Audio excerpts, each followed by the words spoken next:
Next आहे phenols. The simplest hydroxy derivative of benzene is phenol.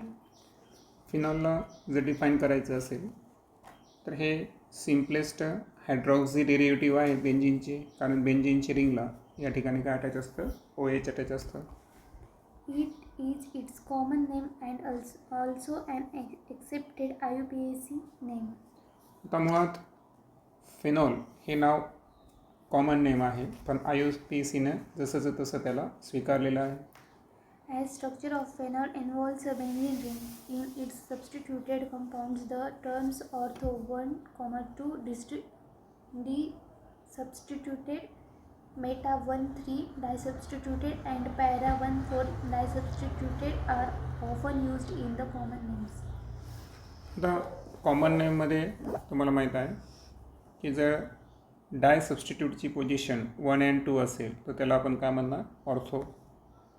Dye substitute ग्रुपची position 1 and 3 असेल त्याला Meta, आणि 1 आणि 4 ही पोझिशन जर डाय सबस्टिट्यूट ग्रुपची असेल तर त्याला आपण पॅरा. तर अशा पद्धतीचे आपण जे पोझिशन्स आहेत तर हे बेंझिनमध्ये कॉमन नेममध्ये यूज करत असतो. आता इथे काही कॉमन नेम आणि IUPAC नेम दाखवलेले आहेत तुम्हाला. सर्वात अगोदर बेंझिनची रिंग आहे त्याला OH अटॅच आहे, तर कॉमन आणि IUPAC नेम सारखा आहे. त्यानंतर बेंझिनची रिंग आहे, तर मी तुम्हाला म्हणलं होतं की बेंझिनची रिंगला CH3 आणि OH यामध्ये कधी पण जिथं OH अटॅच आहे तर त्याला IUPACनं 1 नंबर दिलेला आहे आणि मिथिलला 2. आता 1, 2 ही पोझिशन काय असते, ऑर्थो. दॅट्स वाय बेंझिनच्या रिंगला OH आणि CH3 जर अटॅच असेल तर आणि 2 नंबरला जर CH3 असेल म्हणजे ऑर्थो पोझिशनला, तर त्याचं कॉमन नेम आहे ऑर्थो क्रिझॉल. आणि IUPACनुसार जर गेलो आपण तर 2 मिथिल फेनॉल. त्यानंतर 1, 2, 3 1, 2, 3 तर 1, 3 ही पोझिशन काय डिनोट करते, di substitute position meta. That's why त्याचं कॉमन नेम आहे यम क्रेसॉल. आणि 3 नंबरला मिथिल आहे म्हणून IUPAC नेम आहे 3 मिथिल फेनॉल. त्यानंतर 1, 2, 3 आणि 4 4 नंबरला CH3 आहे. 4 नंबरची पोझिशन पॅरा पोझिशन कॉमनसाठी, सो कॉमन नेम असेल पॅरा क्रेसॉल आणि IUPAC नेम असेल 4 methyl phenol. Dihydroxy derivatives of benzene are known as 1, 2, 1, 3 and 1, 4 benzene-diol. आता यामध्ये तुम्हाला स्पष्ट दिलं आहे की डायहायड्रॉक्सी डेरिव्हेटिव्ज असतील. डायहायड्रॉक्सी म्हणजे 2 OH ग्रुप जर बेंझिन रिंगला अटॅच असतील तर यावेळेस त्यांची जी नावं आहेत ती खालील पद्धतीनं असतील. आता यामध्ये आपण कॉमन आणि IUPAC दोन्ही समजून घेऊ. तर 1 आणि 2 अर्थातच कोणालाही देऊ शकतो, त्याची काही अडचण नाही, ठीक नाही. वाटल्यास आपण टॉपला देऊ. तर अशा वेळेस जे कॉमन नेम आहे ऑर्थो पोझिशनला असताना त्याचं नाव आहे कॅटॉकॉल. आणि IUPACनुसार जर गेलो तर बेन्झीन. रिटेन का झालं, कारण 2 हायड्रॉक्सिल ग्रुप प्रेझेंट आहे काल सांगितल्याप्रमाणे, बरोबर. आणि 1 आणि 2ला 2 OH आहे, 2 आहे म्हणून डाय शब्द आला आणि अल्कोहोल आहे म्हणून OL. So benzene 1, 2 diol. त्यानंतर 1, 2, 3 ओके. मेटा पोझिशनला जर या ठिकाणी हायड्रॉक्सिल ग्रुप प्रेझेंट असेल तर त्याचं कॉमन नेम काय आहे, रेसोरकिनोल. आणि IUPAC असेल बेन्झीन 1, 3 डायोल. त्यानंतर पॅरा पोझिशनला जर असेल 1, 4 पोझिशनला तर अशा वेळेस त्याचं नाव आहे हायड्रोक्विनोन किंवा त्याला आपण क्विनोलसुद्धा म्हणतो कॉमन नेममध्ये. आणि IUPAC असेल बेन्झीन 1, 4 डायोल. त्यानंतर आपण बोलू इथरबद्दल. Common names of ethers are derived from the names of alkyl groups written as separate words in alphabetical order and adding the word ether at the end. आता common name जे आहे इथरचे तुम्हाला माहिती आहे याच्यात 2 अल्किल किंवा 1 अल्किल ॲरिल किंवा 2 aryl group present असतील, बरोबर. त्यांची नाव देत असताना जे अल्किल किंवा ॲरिल ग्रुप आहे त्यांना कशामध्ये लावायचं, अल्फाबेटिकल, बरोबर. जसं आता मिथिल आणि इथिल आहे तर अल्फाबेटिकली इथिल अगोदर यायला, मिथिल नंतर यायला, बरोबर. त्यानंतर शेवटी काय लावायचा, इथर लावायचा. जसं की इथं CH3OC2H5 यामध्ये इथिल आणि मिथिल हे 2 ग्रुप आहे. सो इथिल मिथिल याला कंबाईन करायचं कॉमन नेममध्ये आणि शेवटी मधल्या ओसाठी काय लावायचा, इथर लावायचा. आता काही कॉमन नेम्स आणि IUPAC नेमबद्दल आपण बोलू. पहा, सिमेट्रिक आहे, दॅट्स वाय डायमिथिल इथर, इथं काय अडचण नाही. मिथॉक्झिमिथेन हे IUPAC नेम असेल. हा पण सिमेट्रिक आहे, इथं पण काही इश्यू नाही. डायइथिल इथर, IUPAC इथॉक्झी इथेन. पण आता इथं एका साईडला प्रोपेन आहे आणि एका साईडला मिथिलची चेन आहे, बरोबर. मग आता अशा वेळेस काय करायचं, M आणि P याच्यामध्ये अगोदर कोण येतो, methyl. So methyl N propyl ethyl हे झालं कॉमन नेम. परंतु आता यामध्ये एक लक्षात ठेवायचं आहे की IUPAC नेमिंग करत असताना जो लहान कार्बन ज्याच्याकडे आहे त्याला ऑक्सी लावायचा. सो मिथिलकडे है ना ती एकच कार्बन आहे आणि प्रोपिलकडे 3 आहे, म्हणून आपण मिथिलला ऑक्झी ग्रुप लावला म्हणून त्याचं नाव काय झालं, मिथॉक्झी. परंतु 1 नंबरला जो आहे तो अटॅच असणार म्हणून याचं नाव काय झालं आपण 1-मिथॉक्झी प्रोपेन. कारण लगेच तुमचं दुसरं एक्झाम्पल इथं समजून सांगतो. पहा, तुम्ही इथं पाहू शकता, इथं CH3 आहे ना ह्या वाल्या एक्झाम्पलमध्ये. आणि इथं जर पाहिलं आपण CH3 याला नंबर जर दिला आपण 1, 2, 3 तर हे सुद्धा 3 कार्बन आहे, परंतु सेकंड नंबर कार्बन ऑक्सी ग्रुपला अटॅच आहे. म्हणून इथला जो 2 आहे ना तो सर्वात अगोदर लिहायचा, बरोबर. 2 लिहिलं कारण प्रोपेनची जी चेन आहे ती 2 नंबरच्या कार्बनला ऑक्सी ग्रुप अटॅच आहे म्हणून 2-मिथॉक्झी आणि त्यानंतर प्रोपेन. लक्षात आलं. मग हे 1 आणि 2 कसं घ्यायचं. इथे जर पाहिलं आपण तर फिनिल अर्थातच बेंझिनची रिंग आहे, CH3 असे 2 ओला अटॅच आहे. आता CH3साठी आपण मिथिल घेणार आणि C6H5 याला काय घेणार आपण, फिनिल घेणार. आणि सो मिथिल फिनिल इथर हे त्याचं कॉमन नेम असेल. आता एक लक्षात ठेवायचं आहे की बेंझिनच्या रिंगला OCH3 जर अटॅच असेल तर IUPAC आणि कॉमन नेममध्ये त्याला एक नाव आहे, ते काय आहे, ॲनिझोल. ओके. जसं टोल्युन हे काय आहे, बेंझिनच्या रिंगला CH3 अटॅच असेल तर. पण बेंझिनच्या रिंगला जर काय अटॅच असेल O आणि ओला जर CH3 अटॅच असेल तर तो काय असतो, ॲनिझोल असतो, जे IUPAC कॉमन दोघांमध्ये कॉमन आहे. त्यानंतर इथं फिनिलची रिंग आहे, इथिलची रिंग आहे. इथिल आणि फिनिलमध्ये अगोदर कोण येतं, अगोदर येतं इथिल, त्यानंतर फिनिल इथर. ऑक्सी ग्रुप लावताना तुम्हाला माहिती आहे लेस कार्बन लावायचा. So ethoxy benzene. आता इथं कॉमन नेममध्ये तुम्हाला एक सांगितलेलं आहे पहा अजून की बेंझिनच्या रिंगला जर O अटॅच आहे आणि ओला कोण अटॅच आहे, C2H5 है ना, इथिल ग्रुप जर प्रेझेंट असेल तर अशा वेळेस त्याला आणखीन एक नाव आहे, ते आहे फेनिटोल. ओके. सो हे जे स्ट्रक्चर आहे याचं नाव आपण फेनिटोल पण देऊ शकतो. ओके. आणि वरचं जे स्ट्रक्चर होतं ते होतं ॲनिझोल. त्यानंतर पुढे जर पाहिलं आपण तर फिनिल रिंग एका साईडला प्रेझेंट आहे आणि दुसऱ्या साईडला जर पाहिलं आपण तर हेप्टेनची लॉंगेस्ट चेन आहे का, CH2 6 टाईम आणि CH3, परंतु याला अटॅच असणारा कार्बन हा 1 नंबरचाच आहे, करेक्ट.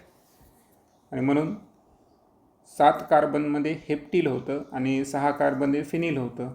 मग आता H आणि Pमध्ये H अगोदर येलं. सो हेप्टिल फिनिल इथर हे त्याचं कॉमन नेम असेल.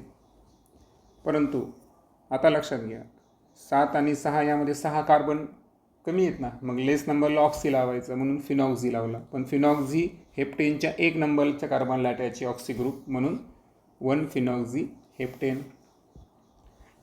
त्यानंतर पुढे जर पाहिलं आपण तर पहा एका साईडला 6 कार्बन आहेत, दुसऱ्या साईडला 5 कार्बन आहे. पण 5 कार्बन असताना अल्फा कार्बनच याला अटॅच आहे, परंतु हे जो आहे हा सबस्टिट्यूटमध्ये जाणार, बरोबर. मग आता हे जे स्केलेटन आहे 5 कार्बनचं, हे आयसोपेंटेनचं स्ट्रक्चर आहे समजा त्या टाईपमधलं. मग आता होतं काय की इथं आयसो स्ट्रक्चर असल्यामुळं फिनिल आणि आयसोपेंटिल यामध्ये अगोदर कोणाला घेणार आपण, फिनिलला घेणार, बरोबर आहे का. सो फिनिल आयसोपेंटिल इथं, आणि राहायला इथं 1 2 3 4. ओके. सो 3 नंबरला मिथिल ड्रॉप झालेला आहे. सो 3 मिथिल, बरोबर. मग आता 4 कार्बन आणि इकडून 6 कार्बन आहेत. 4 कार्बनवाल्याला ऑक्सी ग्रुप द्यावा लागेल, म्हणून इथं शब्द काय वापरला, बट ऑक्सी, आलं ना, ब्युटॉक्झी. आणि त्यानंतर C6H5 याचं पॅरेंट नेम काय आहे, बेन्झिन.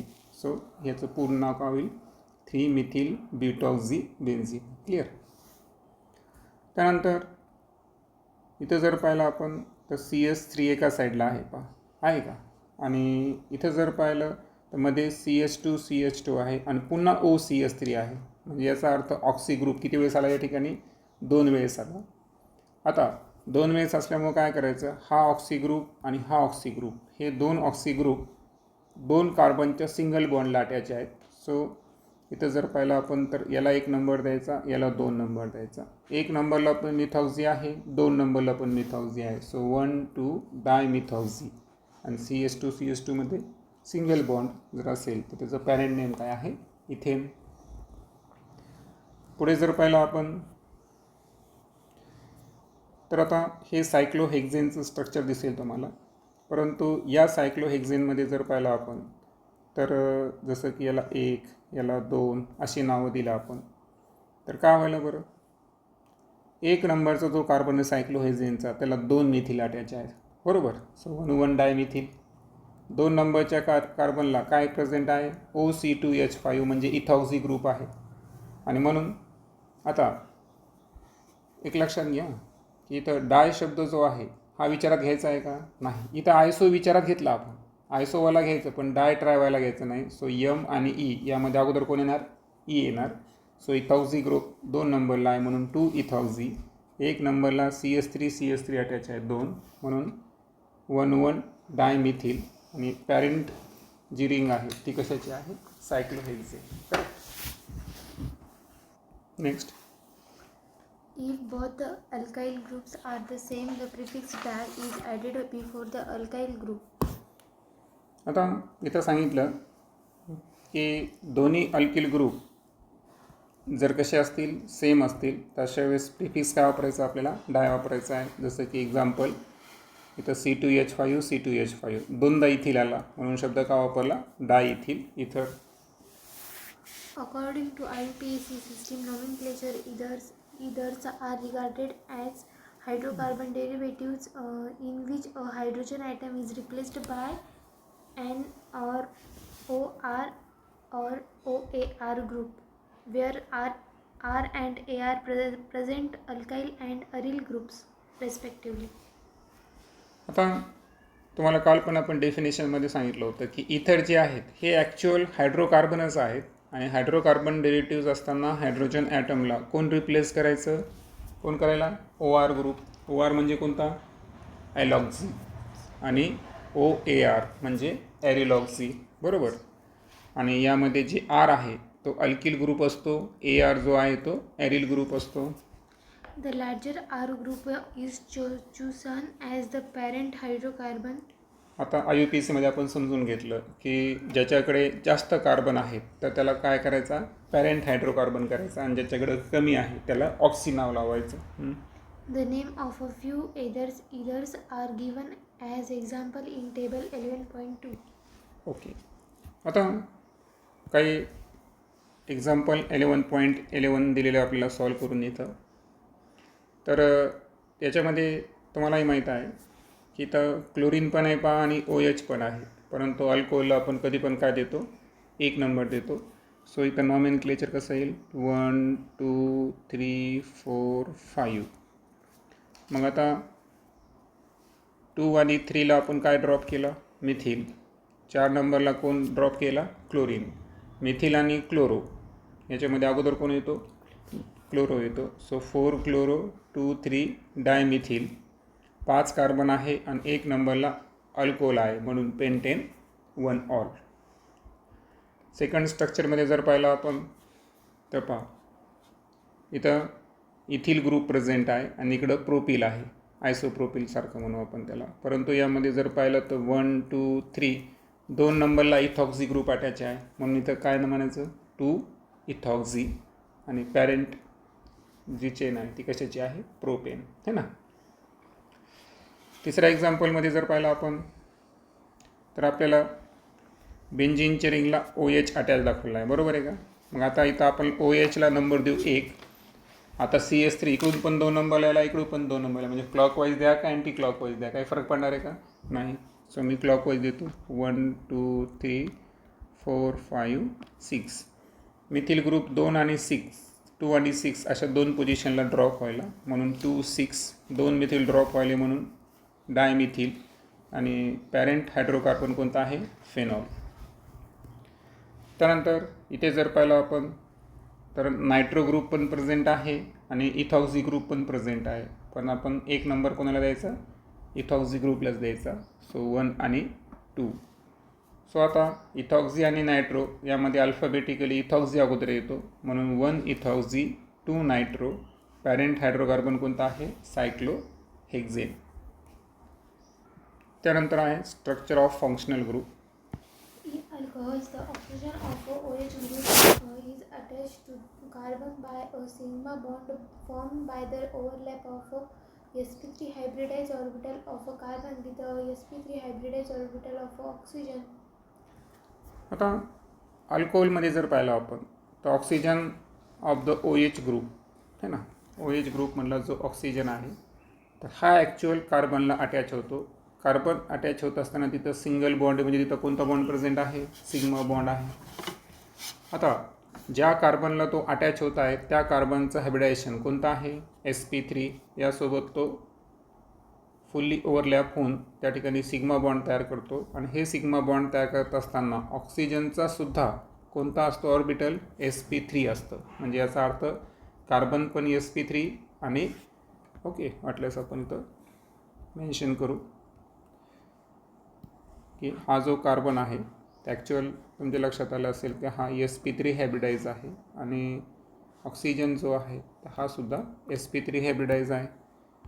सो sp3 अशा टाईपचा त्या ठिकाणी बॉन्ड तयार होतो. Depicts structural aspects of a methanol, phenol and methoxymethane. आता यामध्ये आपल्याला 3 एक्झाम्पल दाखवलेले आहेत. ओके. सो आपलं पहिलं एक्झाम्पल जर पाहिलं तर CS3OH.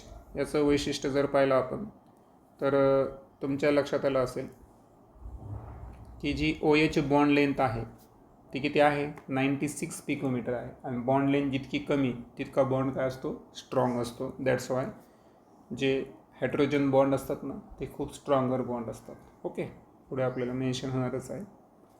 त्यानंतर इथं कार्बन आणि ऑक्सिजनमधला जो बॉन्ड आहे तो या अगोदर आपण डिस्कस केलेला आहे, तो किती असतो 142 मिकोमीटर. आणि जो COH हा बॉन्ड अँगल जर पाहिला तर हा असतो 108.9 डिग्री. हे झालं मिथेनॉल संदर्भात.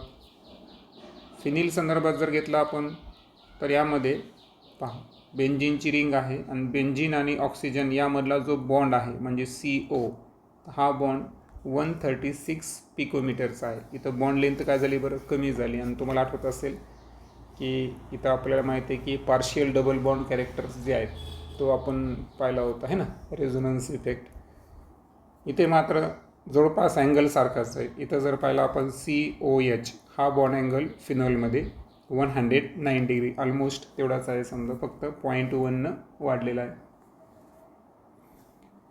तिसरं जर पाहिलं आपण इथरमध्ये तर मिथॉक्झीमिथेन हे आपल्याला स्ट्रक्चर दाखवलेलं आहे.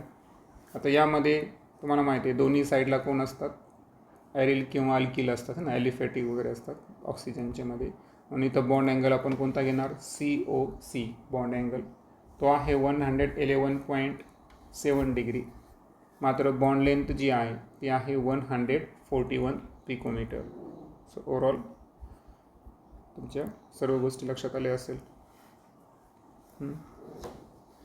The bond angle COH in alcohols is slightly less than the tetrahedral angle 109 degree to 28 minute. आता बॉन्ड अँगल जो आहे, ओके, कोणता bond angle? COH. Okay, COH हा जो दिलेला आहे आपल्याला, तर slightly less than the tetrahedral angle. Tetrahedral angle किती आहे? 109 डिग्री 28 मिनिट्स. त्याच्यापेक्षा थोडा कमी आहे पहा. आहे COH बॉन्ड अँगल. मिथेनॉलमध्ये पहा, फिनॉलमध्ये पहा. Okay. It is due to the repulsion between the unshared electron pair of oxygen. आता एक लक्षात आलं असेल तुमच्या की वरती तुम्हाला 2 लोन पेअर ऑफ इलेक्ट्रॉन दिसतील, बरोबर आहे का? तर हे ॲक्च्युअल शेअरिंग झालेली की याची नाही झालेली आहे. आणि असेच प्रश्न ॲक्च्युअल नीटला विचारतात, माहिती आहे का? किंवा हे जे बॉन्ड अँगल आहे, टेट्राहेड्रल अँगलपेक्षा अल्कोहोलमध्ये बॉन्ड अँगल स्लाइटली लेस का आहे? तर त्याच्या मागचं रिझन जर पाहिलं आपण, तर ॲक्च्युअल तिथं अनशेअर्ड इलेक्ट्रॉन पेअर प्रेझेंट आहेत का दोन्ही साईडला? बरोबर. आता हे जे अनशेअर्ड इलेक्ट्रॉन पेअर्स आहेत, तर यांच्यामध्ये काय असतं बरं? रिपल्शन, बरोबर. आणि या रिपल्शनमुळं हा जो बॉन्ड अँगल आहे, हे कार्बन आणि हायड्रोजन थोडेसे जवळ येतात, है ना, टेट्राहेड्रल अँगलपेक्षा. आणि दॅट्स वाय तिथं बॉन्ड अँगल अल्कोहोल्समध्ये टेट्राहेड्रल अँगलपेक्षा स्लाइटली कसा आहे? लेस आहे. In phenols, the OH group is attached to sp2 hybridized carbon of an aromatic ring. आता आपल्याला माहिती आहे की कार्बनमध्ये जे आहे, तर हायब्रिडायझेशन कोणतं असतं? अल्किनसारखं असतं, बरोबर ना. तर अल्किनमध्ये जो प्रत्येक कार्बन आहे, तर यामध्ये alternate double and single bond आहे. आणि यामुळे याच्यामध्ये जे हायब्रिडायझेशन आहे ते कोणत्या टाईपचं आहे? sp2 टाईपचं आहे. म्हणून इथं मेन्शन केलेलं आहे की फिनॉल्समध्ये OH ग्रुप अशा कार्बनला अटॅच आहे की त्याचं हायब्रिडायझेशन काय आहे? sp2. The carbon-oxygen bond length 136 picometer in phenol is slightly less than that in methanol. आता कार्बन ऑक्सिजन बॉन्ड जर पाहिला आपण, तर त्याची बॉन्ड लेंथ किती आहे बरं? 136 पिकोमीटर आहे फिनॉलमध्ये. पहा इथं तुम्हाला, इथं जर पाहिलं आपण तर 142 होती मिथेनॉलमध्ये, इथं स्लाइटली कमी झाली, 136 पिकोमीटर झाली. आणि त्याचं मी तुम्हाला कारण पण सांगितलं होतं अगोदर, हे ना. तर दोन कारण आहेत बघा, पार्शियल डबल बॉन्ड कॅरेक्टर आणि sp2 हायब्रिडाइज स्टेट, बरोबर. पुढे मेन्शन करणारच आपण. This is due to first partial double bond character on account of the conjugation of unshared electron pair of oxygen with the aromatic ring section 11.4.4 and second sp2 hybridized state of carbon to which oxygen is attached. मग आता ऑक्सिजनला तर अनशेअर्ड electron pair तर present आहेतच, त्यांचा आपण repulsion पण अभ्यास केला आहे. परंतु याच्यावर आधारित जर पाहिलं आपण, तर जे मुख्य कारण आहेत कार्बन आणि ऑक्सिजन याची बॉन्ड लेंथ फिनॉलमध्ये कमी असण्याचं कारण, तर ते कारण काय? पार्शियल डबल बॉन्ड कॅरेक्टर आणि sp2 hybridise state. In others, the 4 electron pairs, that is the 2 bond pair and 2 lone pairs of electrons on oxygen, are arranged approximately in a tetrahedral arrangement. आता इथर्समध्ये जर पाहिलं आपण, तर जे 4 electron pairs आहेत, म्हणजे 2 bond pairs and 2 loan pairs of electron on oxygen, तर यांचं अरेंजमेंट हे ॲप्रॉक्सिमेटली कसं आहे? टेट्राहेड्रल अरेंजमेंट आहे. इथं जर पाहिलं आपण तर इथरमध्ये, ओके, सो 4 इलेक्ट्रॉन पेअर्स जे आहेत, तर 2 बॉन्ड पेअर्स आहे. इकडे एक कार्बनसोबत बॉन्ड, इकडे एक कार्बनसोबत बॉन्ड, बरोबर आहे का? सो 2 बॉन्ड पेअर्स आहेत आणि इकडे 2 डॉट, इकडे 2 डॉट आहेत इलेक्ट्रॉनचे. सो 2 बॉन्ड पेअर्स, तर यांची जी अरेंजमेंट आहे याला टेट्राहेड्रल अरेंजमेंट म्हणायचं. The bond angle is slightly greater than tetrahedral angle due to the repulsive interaction between the two bulky groups. आता बॉन्ड अँगल जर पाहिला आपण तर जो टेट्राहेड्रल बॉन्ड अँगल आहे तर त्या टेट्राहेड्रल बॉन्ड अँगलपेक्षा जास्त अँगल आपल्या इथं पाहायला मिळेल. पहा टेट्राहेड्रल अँगल किती असतो 109 डिग्री आणि किती मिनिट सांगितले तुम्हाला 30 मिनिट्स आहे का 28 मिनिट्स. तर त्याच्यापेक्षा हे जास्त आलं कारण आपण आकृतीमध्ये जर पाहिलं तो ऑलमोस्ट किती आहे 111.7 डिग्री. मग आता COC बॉन्ड अँगल इतका जास्त येण्याचं कारण काय आहे तर इथं कारण सांगितलं तुम्हाला की बॉन्ड अँगल स्लाइटली ग्रेटर असण्याचं कारण जर पाहिलं तर repulsive interaction between two bulky groups म्हणजे जे दोन अल्किल ग्रुप्स आहेत है ना तर यांच्यामध्ये एक रिपल्सिव्ह अट्रॅक्शन होतं आणि रिपल्सिव्ह इंटरॅक्शन म्हणजे कार्बन कार्बन एकमेकाला स्लाइटली दूर लोटतात आणि दूर लोटल्यामुळे बॉन्ड अँगल ठिकाणी बॉन्ड अँगल काय होतं तर इन्क्रीज होतो म्हणून टेट्राहेड्रलपेक्षा थोडासा जास्त आहे. The CO bond length 141 picometer is almost the same as in alcohols. आणि कार्बन आणि ऑक्सिजनची बॉन्ड लेंथ जर पाहिली आपण तर पहा मिथेनॉलमध्ये 142 होती आणि इथरमध्ये किती आली बरं ती 141 म्हणजे जास्त फरक पडला का नाही. आणि म्हणून जे कार्बन ऑक्सिजन बॉन्ड लेंथ आहे ही ऑलमोस्ट अल्कोहोलसारखी सेमच आहे. नेक्स्ट लेक्चरमध्ये आपण प्रिपरेशन ऑफ अल्कोहोल्स या संदर्भात डिस्कस करू.